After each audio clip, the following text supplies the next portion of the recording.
ही post पाहिली भावांनो. आपले साहेब म्हणते की आकाश पाताळ एक करू. दादांचा जर घातपात असेल तर त्याचा बाप शोधून काढू. कोणाचा कट फिट असेल तर त्याचा मुर्दा खोदून उकरून काढू. साहेब पेटले बरं. इतकं जीव तोडून बोला, इतकं जीव तोडून बोला की लोकांना ते फक्त खरंच वाटलं पाहिजे, बाकी करायचं काहीच नाही. पण साहेब त्याचा बाप कशाला हुडकतो? जे आहे त्याला शिक्षा द्या ना, त्याच्या बापाला कशाला? ब्लॅक बॉक्स जळाला कसा?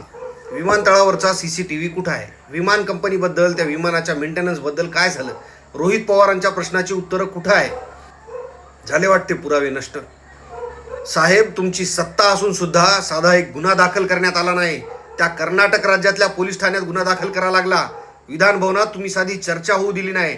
आणि आता काय बेताल बोंबलताय बिनबुडाचं? 1.5 वर्षापासून साधा ते 1.5 दमडीचा कृष्णा आंधळे तुम्हाला सापडत नाही आहे. आभाळ हे पलताय दादांच्या घातपातावर.